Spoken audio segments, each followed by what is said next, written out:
James Harris's tires screeched as his old, battered car rolled to a stop outside the gleaming glass towers of StratTech Innovations. He glanced at the time on his cracked phone screen, 8:45 a.m.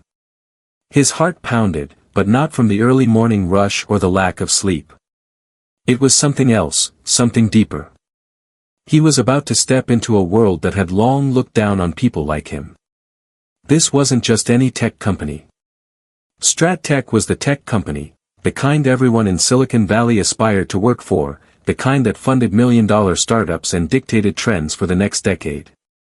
And yet, here he was, James Harris, a software engineer from a working-class neighborhood, about to fix a problem that could cost them millions if left unresolved.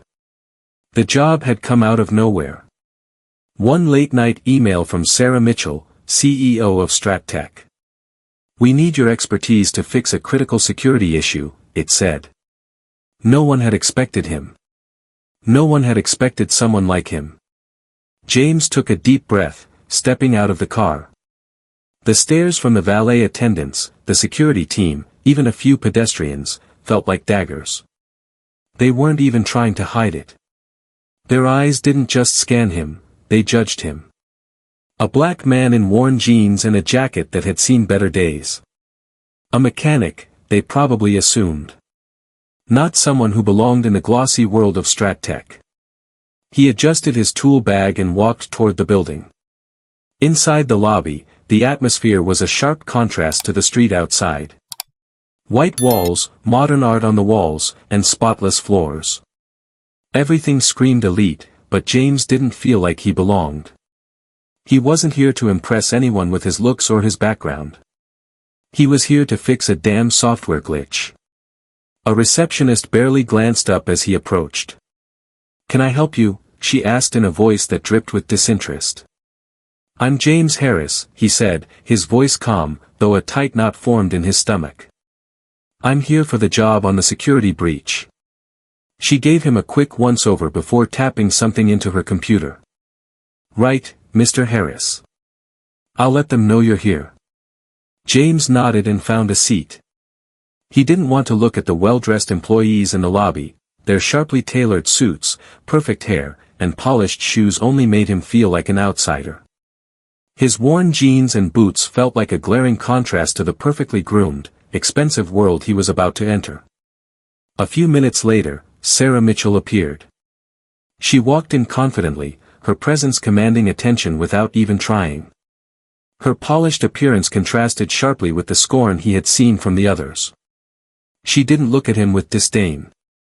She didn't look at him with the judgment he had been bracing himself for. She just looked, but there was something else in her gaze. Respect, maybe.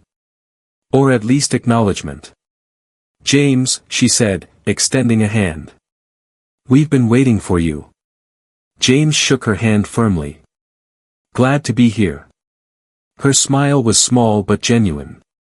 "I'm not going to waste your time. Follow me. We've got a serious problem." She led him to a small conference room. The door shut behind them, and James immediately noticed the tension in the air. There were other executives sitting around the table. All of them, without exception, were white. They were all looking at him. But it wasn't the casual glance of curiosity, it was a look of disbelief. "I thought we were getting a real expert," Richard Thompson, the head of security, muttered under his breath. "Not someone like him." The words cut through the air like a knife.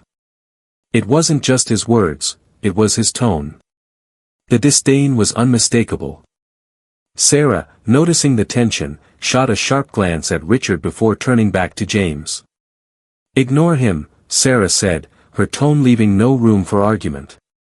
"I'm here to get results, not play games." James felt his palms sweat, but he kept his face neutral. He didn't come here for approval. He came to solve the problem. He opened his laptop, connected to their network, and began running diagnostics. The room grew quiet, all eyes on him as his fingers flew across the keyboard. The sound of typing filled the silence. As he worked, he began to uncover the issue. The glitch wasn't just a small bug, it was a massive security vulnerability that could allow hackers to breach their systems at will. It was something no one had caught before. "Who designed this?" he asked, keeping his tone even. "The code is a mess." A few of the executives shifted uncomfortably. It wasn't a question they were prepared to hear. "I did," Richard said, his voice tight. "I don't need anyone telling me how to code." James didn't flinch. He kept his focus on the screen. "Well, it's not working. And if you don't fix it in the next few hours, you're going to be in serious trouble," James replied. "We're talking about millions of dollars in damages if this gets out." The room went dead silent. Richard shot him a glare, but James wasn't looking for a fight. He was here to fix things. "We need this fixed, now," Sarah said. Her voice was firm, no room for negotiation. "How long will it take?" James thought for a moment. "I'll need a few hours. But if I'm going to fix it, I'll need full access to the systems. And I'll need you to trust me." There was a pause. Sarah looked at the rest of the room. Richard's eyes narrowed, but no one objected. "Done," Sarah said, standing up. "You've got your time. We'll let you do your thing." James got to work. This was it. The moment where everything could change. But James had no illusions. He was here to fix their mess, not to gain their trust. They weren't ready to accept someone like him in their world. But that didn't matter. He had a job to do, and he would do it better than anyone could ever imagine. As he dove deeper into the code, the real problem became clearer. This wasn't just a breach. It was a symptom of something much worse. There was a system-wide failure that no one had been brave enough to address. Not the top executives. Not Richard. Not anyone. And that's when the first real twist happened. The code James was working on. It was his. The same code he had written years ago, as part of an open-source project. It had been stolen. He had no doubt about it. This company, this shining beacon of Silicon Valley, had taken his work, polished it, and passed it off as their own. He wasn't just here to fix a bug. He was here to fix a system built on stolen talent. And now, the truth was about to come crashing down. This was no longer just about fixing a broken system. It was about exposing the lies. The next few hours passed in tense silence. James worked through the technical issue with precision and focus, tapping away at his keyboard, tracing the code that had been carefully masked for years. But with every line, a chilling realization crept in: the vulnerability wasn't just a mistake. It was a pattern, an intentional flaw that had been left there, hidden in plain sight. His mind raced as he identified the backdoor that had been deliberately inserted into the software, a backdoor that only the most experienced eyes could catch. It was brilliant in its simplicity, something most engineers wouldn't think twice about. But James, with his experience and history in cybersecurity, saw it for what it was.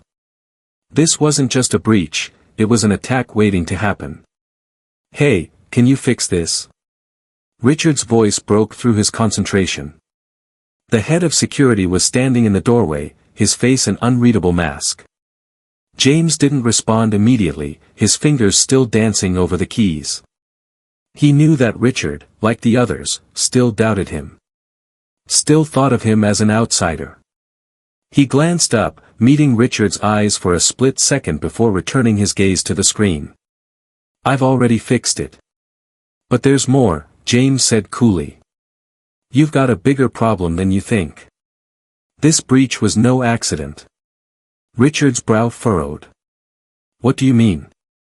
James leaned back in his chair, his fingers resting on the edge of his laptop. "The vulnerability that's been exploited isn't just some random bug. It's a deliberately crafted hole in your system. Someone set this up." The words hung in the air. For a moment, Richard didn't speak. He just stared, his face a mix of disbelief and discomfort. "You're saying someone at StratTech did this on purpose?" Richard asked, his voice low. James didn't flinch. Yes. And whoever did it is still in the building. Richard's face turned pale. He opened his mouth to say something but stopped, his gaze shifting nervously. James could feel the tension in the air. Richard didn't want to hear the truth. He didn't want to face the reality that their shiny, state-of-the-art systems had been compromised from the inside. Before Richard could say another word, Sarah Mitchell appeared at the door, her voice sharp as she stepped into the room. "Is there a problem?" she asked, her tone professional but carrying an undertone of urgency. James quickly filled her in, explaining how the breach wasn't just a mistake, but part of a bigger conspiracy. Sarah listened carefully, her eyes narrowing as she processed the information. "I want a full report on this immediately," she said, her tone cold and firm. "And Richard, I need you to get your team on this right now. We have a leak somewhere in this company, and I want to find out who's responsible." Richard didn't argue, but James could see the unease in his eyes. He knew this wasn't just about fixing a simple bug anymore. This was about something much more serious. Someone inside StratTech was betraying them. The next day, things took a darker turn. James had barely finished his breakfast when he received an encrypted email from an unknown address. The subject line was simple: "You need to know the truth." He clicked on the message, and his stomach sank as he read it. The email contained a file, nothing more, nothing less. His finger hovered over the attachment for a moment before he clicked it open.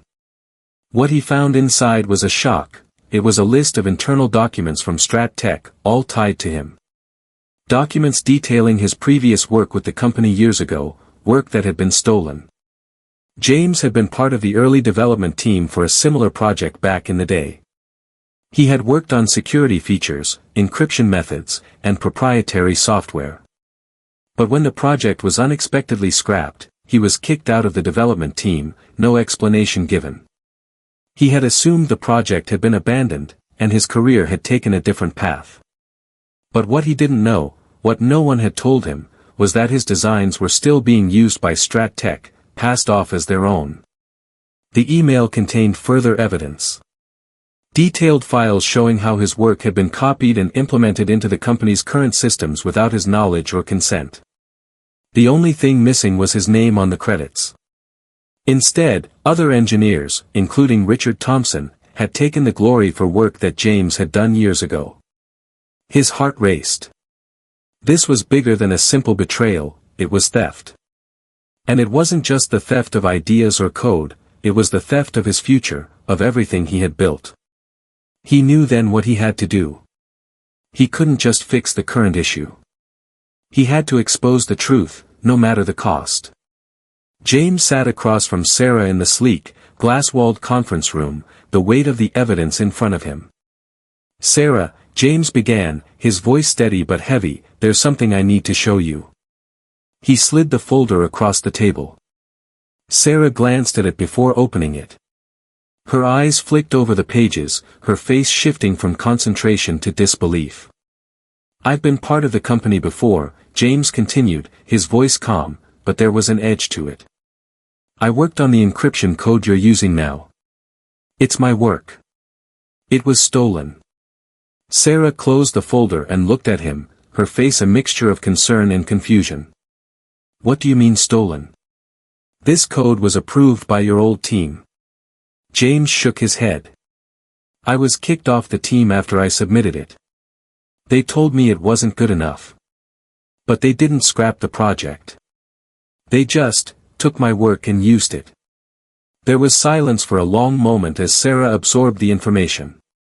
Then, without saying anything, she stood up and walked to the window, staring out at the city below. "You're telling me your work is the backbone of StratTech's security infrastructure?" she asked, her voice softer now.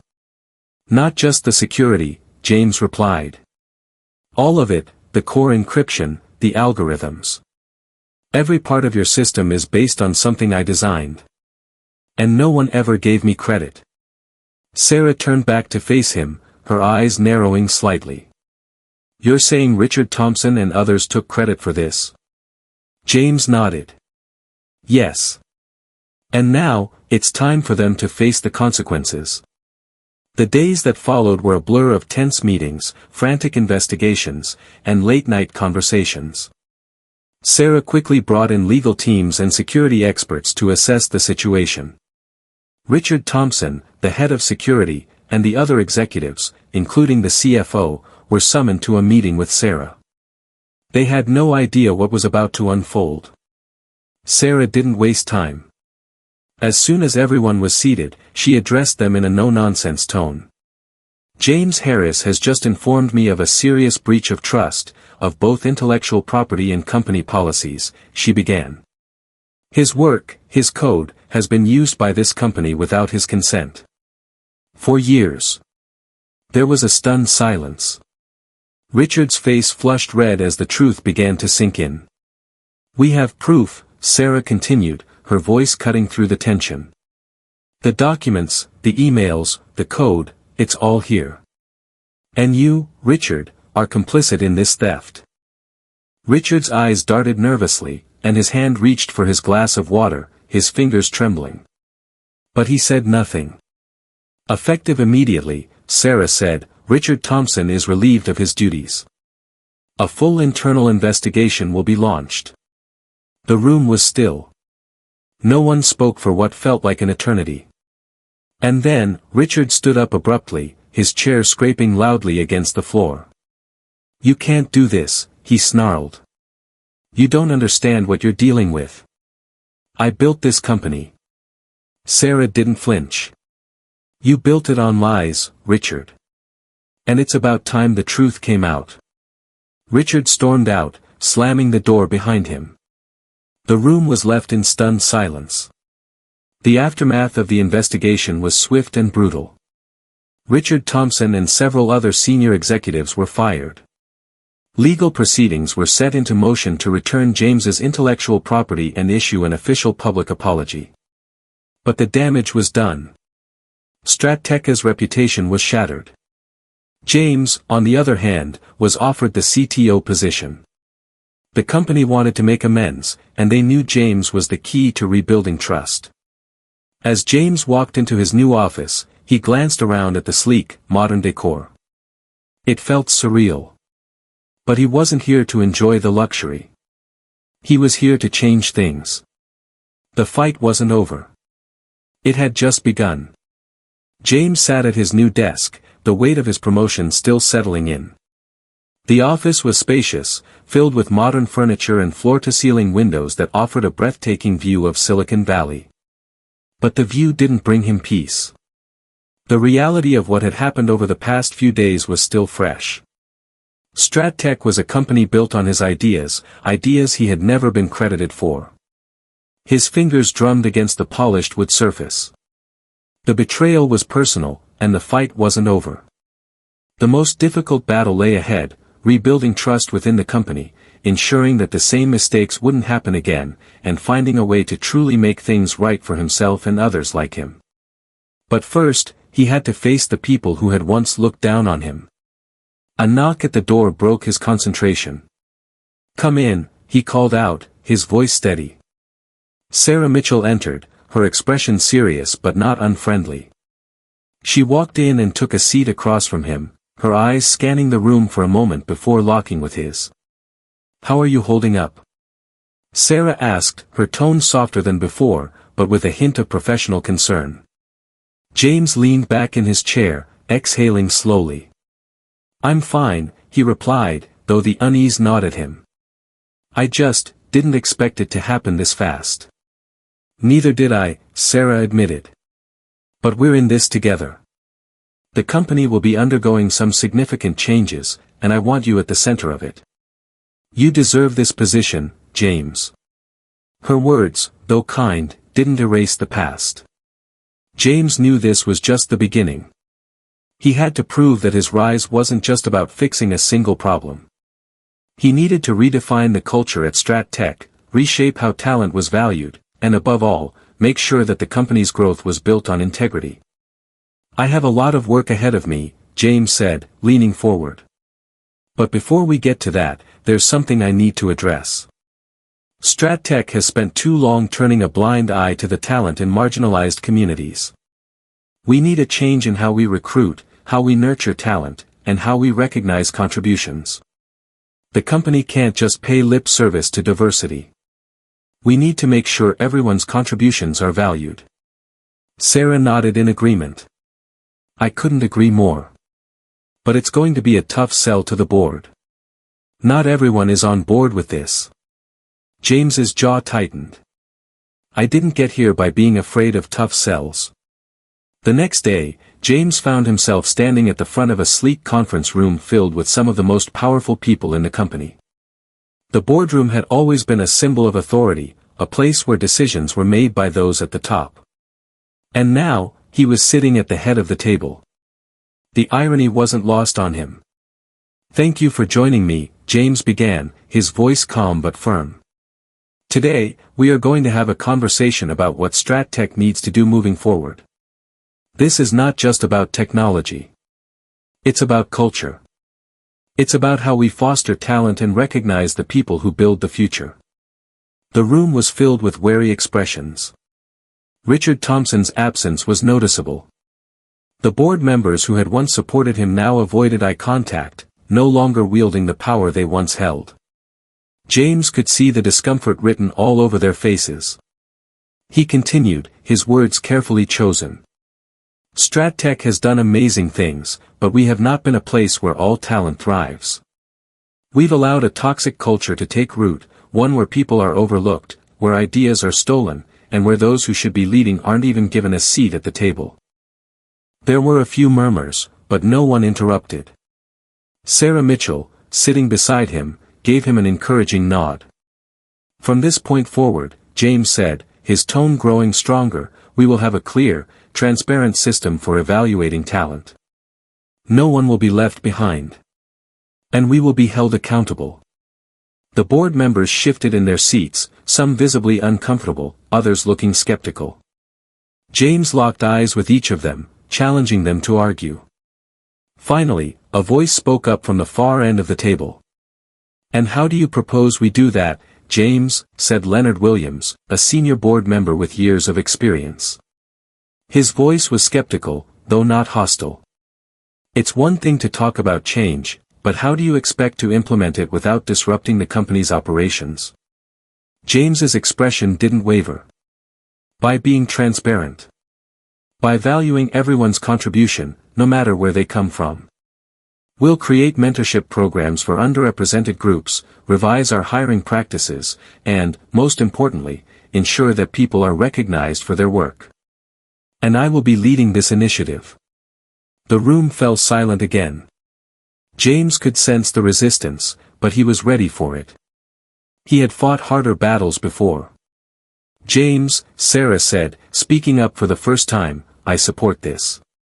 And I believe we can make it happen. We need a fresh start, and I think you're the one to lead us there. For a moment, it seemed as if the room might erupt into an argument. But instead, one by one, the board members began to nod, albeit reluctantly. James could feel the tide shifting. This was his moment.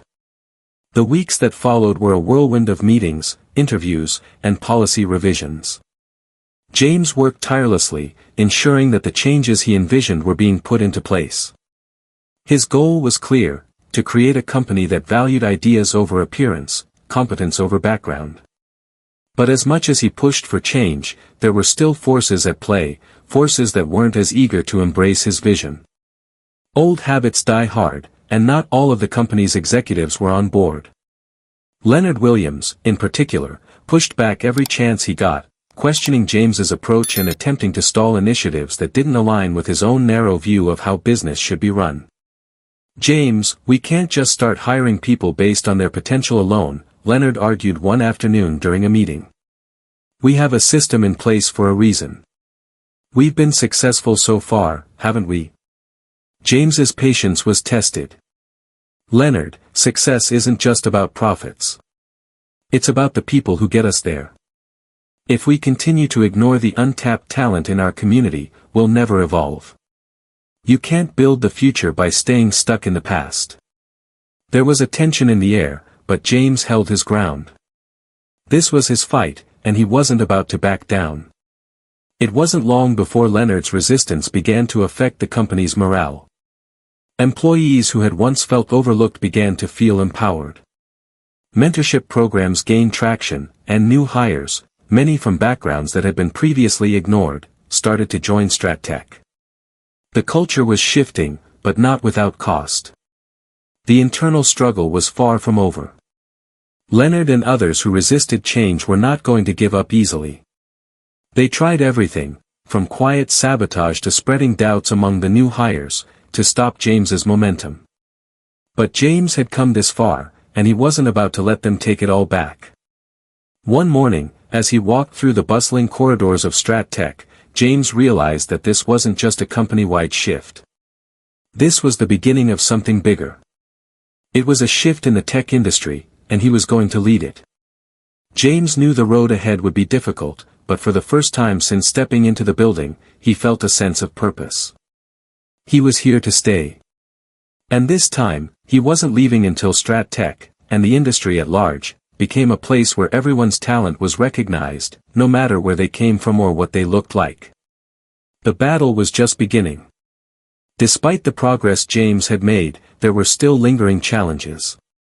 Not everyone at StratTech was happy with the new direction he was pushing.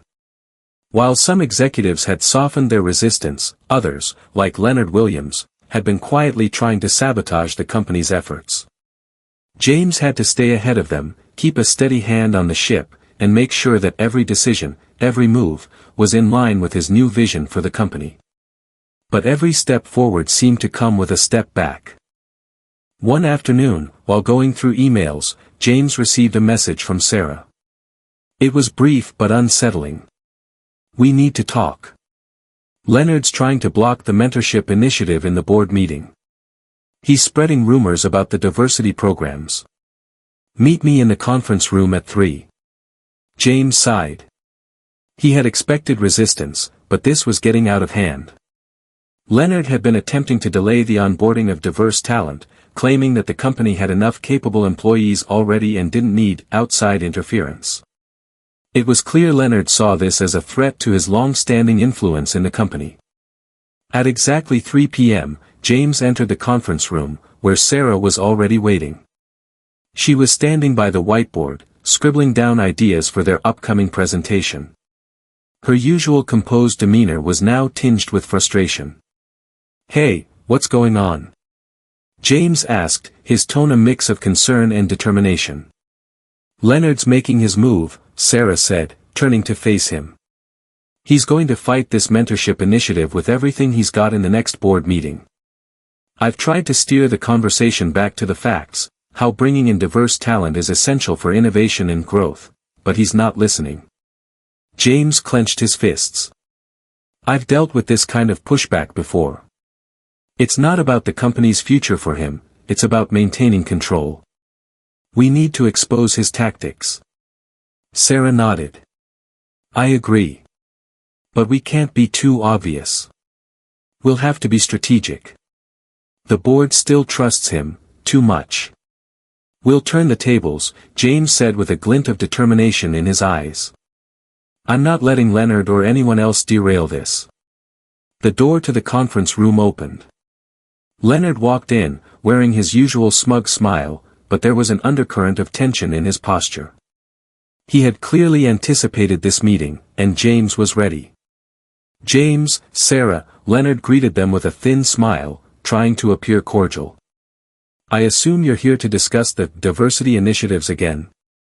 "Actually, Leonard," James began, "we're here to discuss the future of StratTech. Not just for the privileged few, but for everyone who's contributed to this company's success. And you're part of that conversation, whether you like it or not." Leonard's eyes narrowed. "I'm here for results, not experiments," he said. "And let's be clear, the company doesn't need more outside talent to succeed. We've built this place from the ground up. Don't try to change something that works." James stood up, his voice growing stronger. "I'm not trying to change what works. I'm trying to make it better.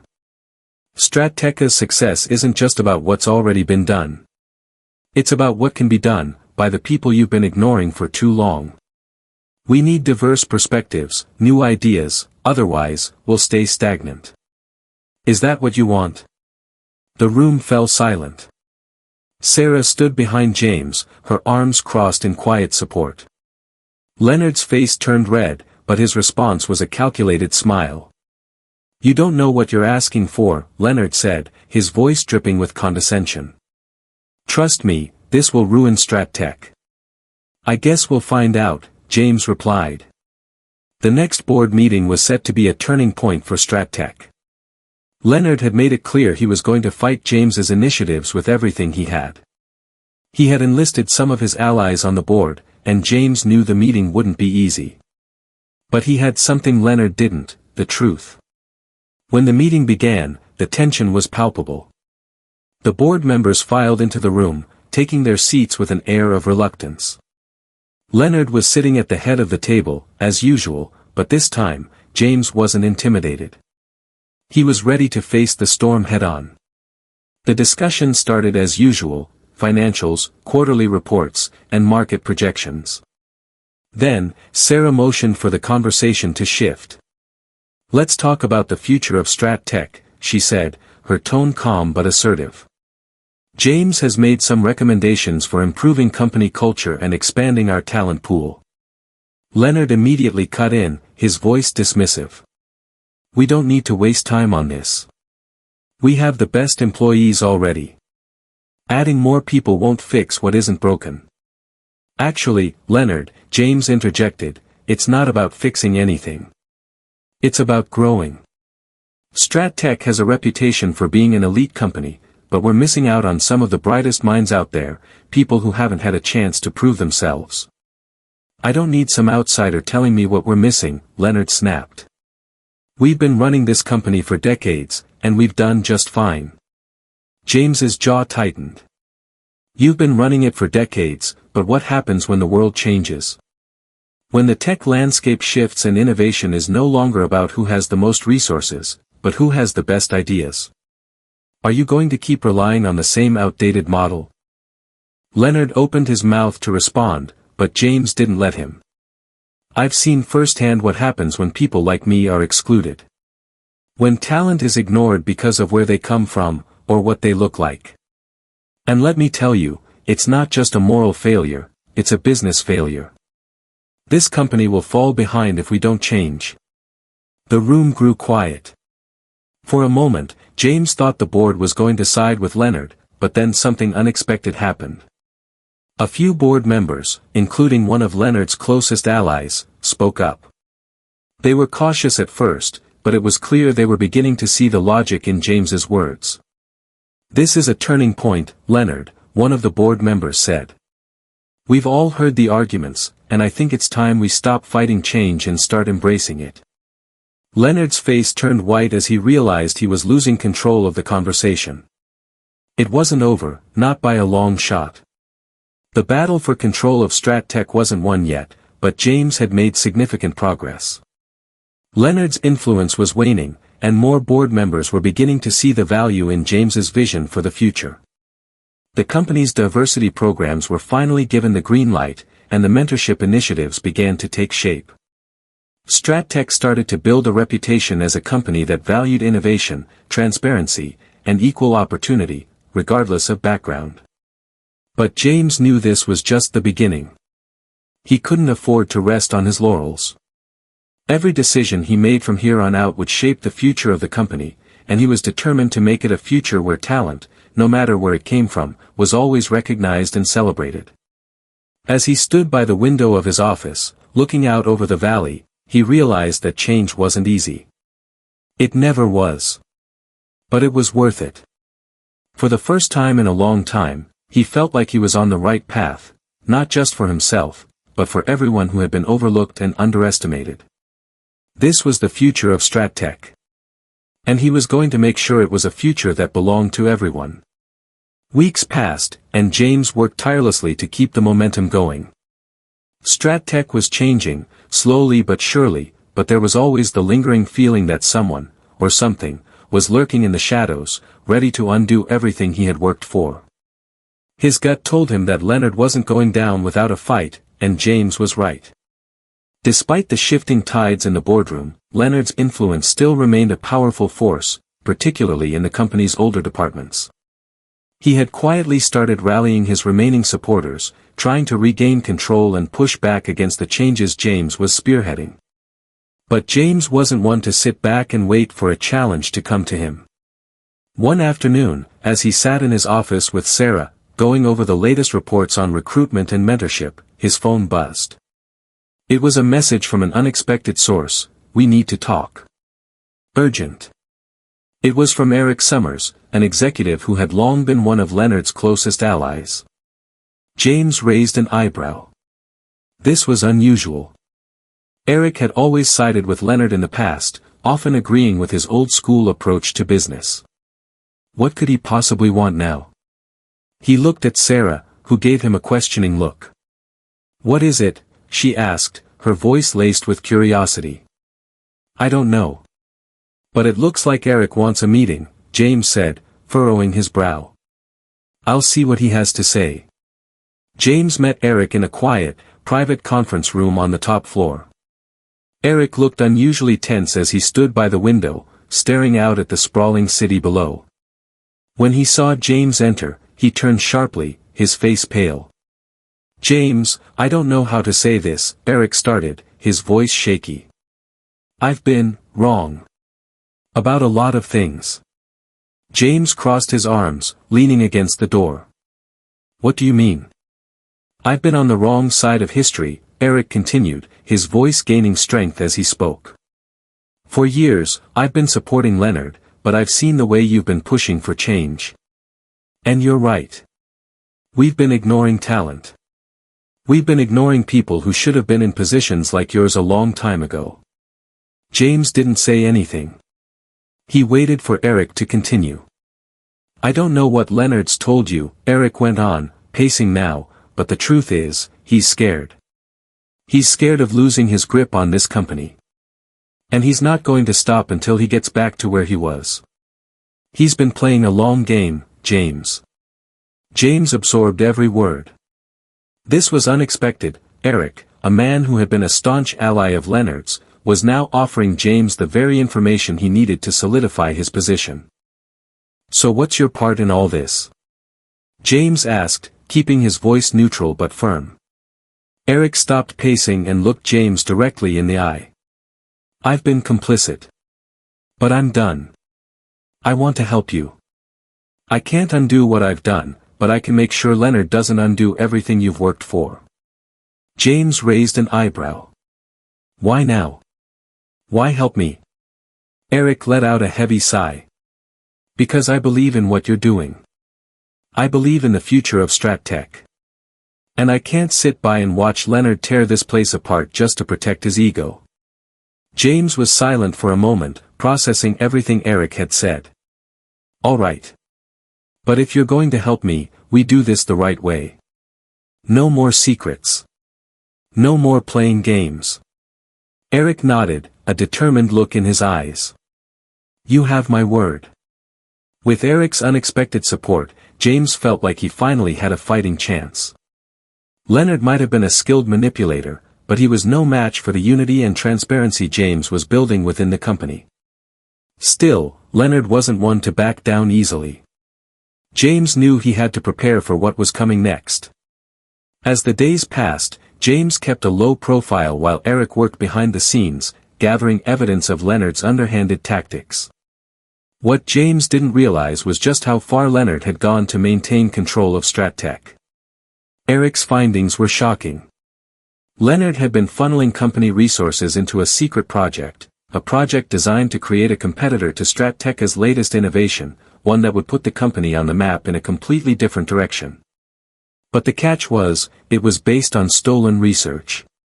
Research that, in part, was James's. "This is worse than I thought," Eric said one evening, as they pored over the documents he'd gathered. "Leonard's been using StratTech's resources to fund his own side project, all while undermining the company from the inside. He's been working with an external firm to develop his own version of the tech we've been working on, your tech." James's anger flared. "He's been trying to steal from us, and I didn't even know it." "We need to stop him before he gets too far," Eric replied. "I have access to the financials, and I can prove everything. But we need to act fast." James and Eric decided to confront Leonard head-on. With the evidence in hand, they couldn't afford to wait any longer. The time for subtlety had passed. Sarah joined them in the strategy meeting. The plan was simple: expose Leonard's corruption, and then ensure that his influence was removed from the company once and for all. The confrontation took place in the boardroom the following week.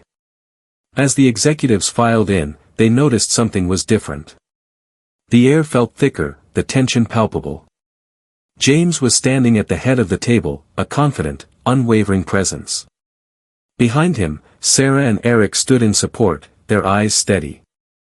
"Thank you all for coming," James began, his voice calm but laced with authority. "We need to have a serious conversation about the future of StratTech." Leonard, already seated at the table, looked uneasy. He straightened up in his chair, clearly prepared for a fight. But James wasn't going to let him get away with it this time. "Over the past few months, we've been making progress, real progress," James continued. "But there's been one person standing in the way of that progress. Leonard Williams has been secretly siphoning StratTech's resources into a competing project. A project built on stolen technology." "My technology?" Leonard's face went pale. He opened his mouth to protest, but before he could speak, Eric stepped forward, placing the evidence on the table. "The proof is right here," Eric said, his voice firm. "Leonard has been using company funds for personal gain in trying to sabotage StratTech's core technology."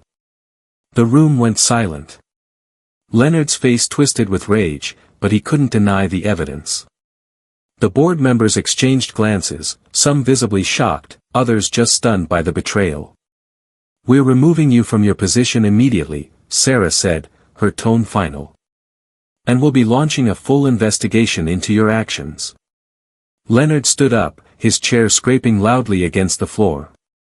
His face was a mask of anger and defeat. "You can't do this," he spat. "Yes, we can," James replied coolly. "And we will." With that, Leonard stormed out of the room, never to return. After Leonard's departure, StratTech was forced to reckon with its own reflection. The company had been built on lies and secrecy, but now, it was ready to rebuild, this time on a foundation of trust, transparency, and integrity. James's position as CTO was solidified, and the mentorship programs began to take root. People from diverse backgrounds were given the opportunity to prove their worth, and innovation flourished in ways James had never imagined.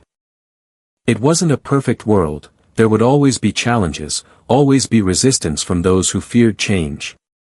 But for the first time in a long time, StratTech felt like a company that valued everyone. And that was a victory in itself. As James stood at the window of his office, watching the sun set over Silicon Valley, he knew one thing for sure: change was hard, but it was also necessary. And this time, the change was for the better. The future of StratTech wasn't just about technology. It was about people. And that was something James was determined to protect, no matter what. After Leonard's departure, StratTech began the process of rebuilding, and it wasn't just about restoring the company's financial health, it was about restoring its moral compass. James had known from the start that his work wasn't just about technology or innovation, it was about culture. He couldn't afford to let the old ways creep back in. He started with one clear goal: no more tolerance for toxicity, not from executives, not from employees, and certainly not from any external partners. The company needed a culture where everyone felt heard and valued. The first move was to revamp the internal hiring process. For years, StratTech had prided itself on hiring the best candidates, but that meant hiring people who looked like everyone else on the executive board, privileged, well-educated, and overwhelmingly from the same backgrounds. James knew that, if they truly wanted to diversify their talent pool, they had to start from scratch. He set up a task force to overhaul the hiring guidelines, one that involved a mix of employees from different backgrounds, departments, and positions. No more biased hiring practices. The company would actively seek out candidates from marginalized communities, giving them opportunities that had long been out of reach. But James wasn't naive. He knew that one policy change wouldn't fix everything. The company needed to see the change, to feel it in every interaction and decision. So, he made sure diversity was incorporated into every facet of StratTech's structure. One of the most powerful initiatives was the creation of a mentorship program. James knew that talent alone wasn't enough. People needed access to opportunities, support, and guidance if they were going to thrive. Under his direction, StratTech launched a mentorship program aimed at people from underrepresented communities in tech, young engineers, aspiring coders, and designers who had always felt like they were on the outside looking in. The idea was simple: pair them with senior leaders who could guide them, give them real-world experience, and, most importantly, teach them how to navigate a tech world that was still unwelcoming to people like them. James spent time personally mentoring some of the brightest young minds in the company, showing them the ropes, but also listening to their stories. It was humbling, hearing their struggles and dreams, but it was also inspiring. These were people who had been overlooked by the system but were now being given a chance to prove their worth. And they were proving it, big time. James couldn't help but smile as he watched the new hires thrive. It was a long road ahead, but they were starting to see the fruits of their labor. For the first time in a long time, the talent within the company felt limitless. As StratTech began to change, the growing pains were inevitable. There were still some employees who weren't ready for the shift. Some of the old-timers who had been with the company for years didn't understand why they had to give up their comfortable positions and bring in new ideas. That new StratTech was unsettling for them. James knew this was where the true challenge lay, not just in bringing in new talent, but in changing the hearts and minds of those already inside the company. One afternoon, during an all-hands meeting, the issue of inclusion was raised by one of the long-standing developers, Brian, who had been with the company for over 15 years. He was respected by many, but his resistance to the new direction of the company had become more evident. "I've been here long enough to see what works," Brian said, his voice rising in frustration. "And I've seen a lot of so-called diversity programs that didn't work. People get hired because of quotas, not because they're the best for the job. That's not what StratTech is about." James didn't let the comment slide. He stood up, making his way to the front of the room, feeling the eyes of the employees on him. The room went quiet. "Let me tell you something, Brian," James said, his tone steady and calm but firm. "This company is about the best ideas. But if you're telling me that the best ideas only come from a select group of people who've always had the luxury of a seat at the table, then you're not seeing the bigger picture. The world is changing, and we need to change with it." He paused, looking around the room at his colleagues. Diversity isn't about lowering standards. It's about raising the bar, by recognizing that talent exists in places you might not expect. If you want to stay relevant in this industry, then you need to start listening to people who've been left out, and you need to start making room for them. This isn't a quota. It's the future of StratTech. There was a tense silence, but then, slowly, a few heads nodded in agreement. Brian's face was hard to read, but there was a shift in the atmosphere. James had planted the seed. Whether or not Brian liked it, StratTech was moving forward, and there was no going back. With Brian's pushback still fresh in his mind, James knew that there would be more challenges ahead. But he also knew that things were starting to shift for the better. StratTech was seeing the benefits of diversity, not just in its recruitment, but in its products. Ideas were flowing in from every corner of the company, from people who had previously been overlooked, and the results were clear: innovation was thriving. James's next big step was to take StratTech's newfound commitment to diversity beyond its walls. He wanted the company to be a leader, not just in technology, but in creating industry-wide change. He reached out to other companies, partnering with them to create a network of organizations committed to diversity and inclusion in tech. Together, they would work to rewrite the narrative in an industry that was often seen as exclusive and homogeneous. It wasn't easy. Many of the other tech giants were hesitant, fearing a loss of power or influence. But James wasn't afraid of pushing the envelope. If anything, he knew that this was the way forward, and that his vision for Strat Tech could lead the way. With Sarah's support and the backing of the new team, the initiative started to gain momentum. Together, we can create something bigger than just Strat Tech, James said one evening, addressing a group of young engineers and developers at a networking event. We can change the entire industry. We can give people the opportunity to build the future, not just people who look like me, but everyone. The crowd erupted in applause, and James felt a sense of pride that he had never experienced before.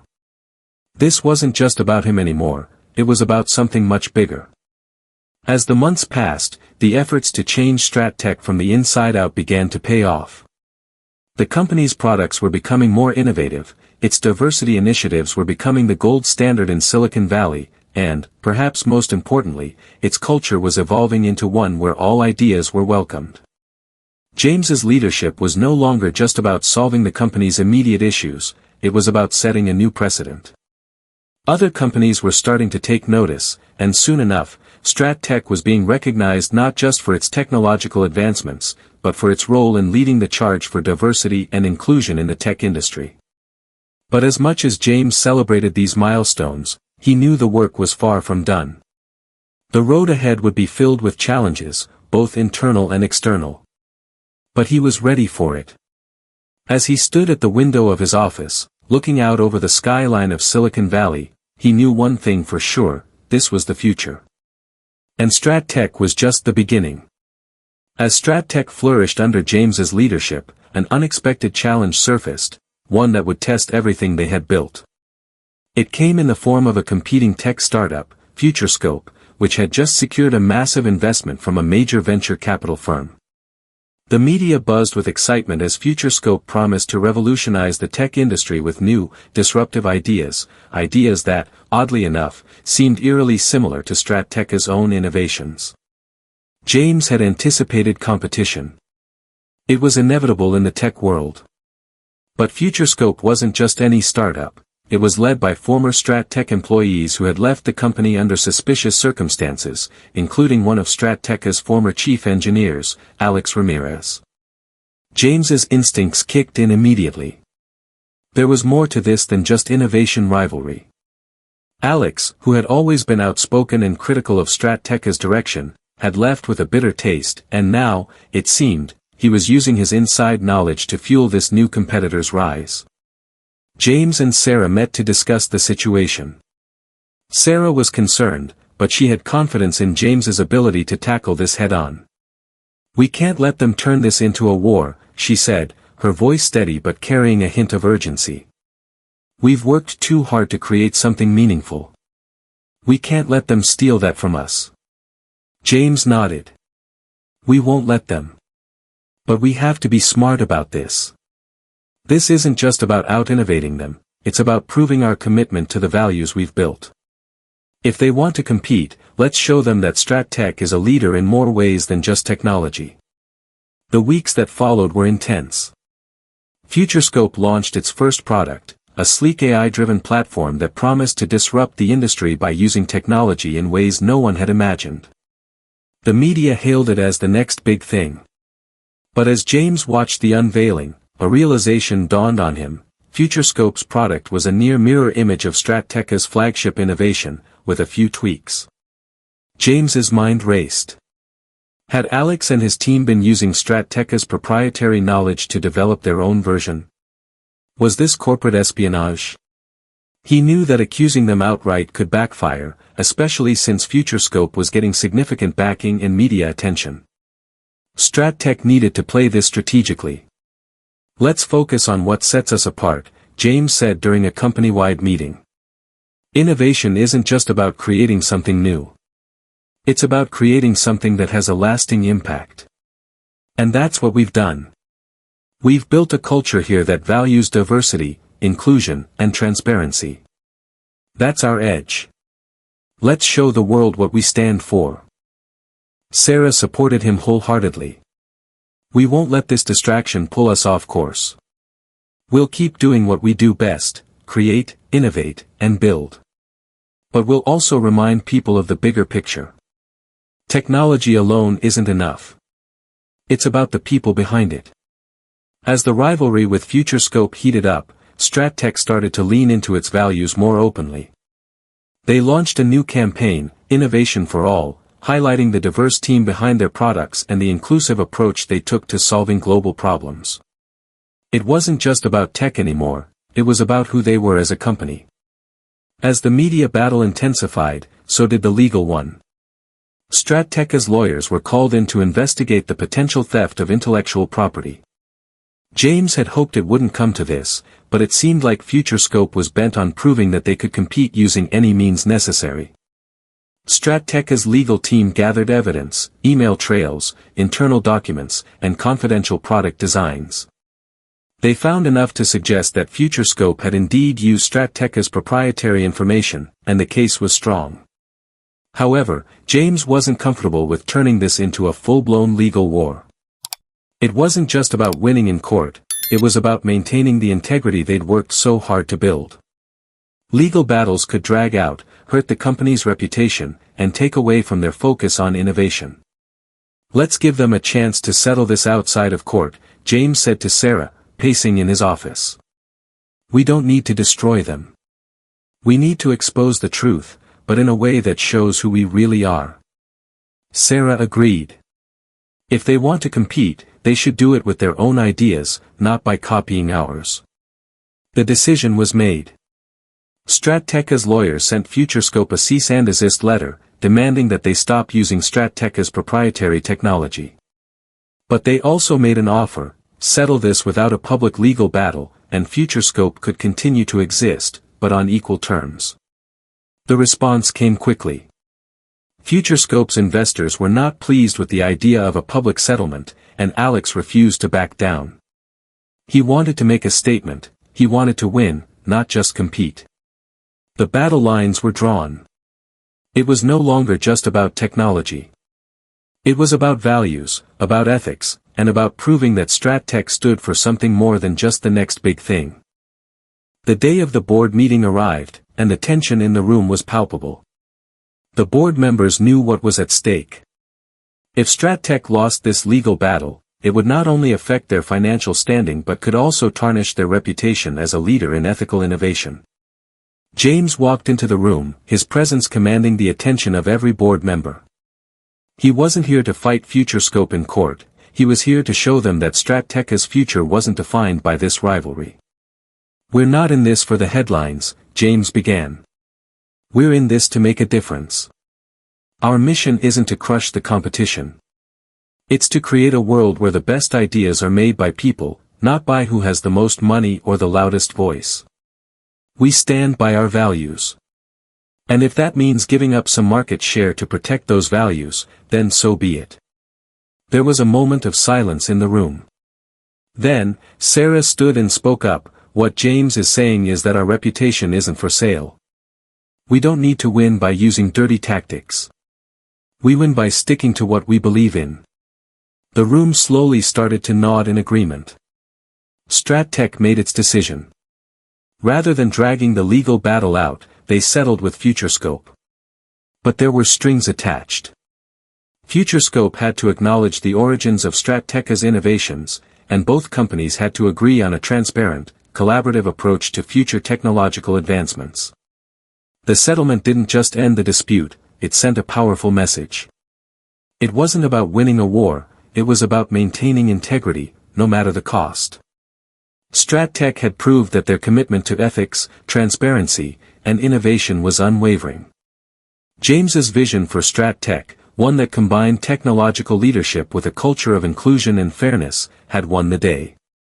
It wasn't about being the biggest or the most aggressive, it was about doing things the right way. As StratTech moved into the next phase of growth, James knew that the true victory wasn't in defeating FutureScope, it was in proving that the values they had built the company on were stronger than any external challenge. Standing by the window of his office once more, James looked out over the horizon of Silicon Valley. The world was changing, and StratTech was changing with it. And for the first time in his life, he felt that the work he was doing mattered, not just to him, but to the future of an entire industry. Years later, StratTech was no longer just a tech company, it had become a symbol of change in the industry. The "Innovation for All" campaign had sparked a movement, with more and more companies adopting similar values. James had become a voice for transparency and ethical practices in tech, and his work had inspired a new generation of leaders. StratTech's success wasn't measured by profits alone, it was measured by how many people's lives had been changed for the better because the company had dared to do things differently. And as James stood at the helm of the company, he knew that the real victory wasn't in any one battle, it was in the legacy they were leaving behind, a legacy that proved that in the end, doing the right thing was always the best strategy.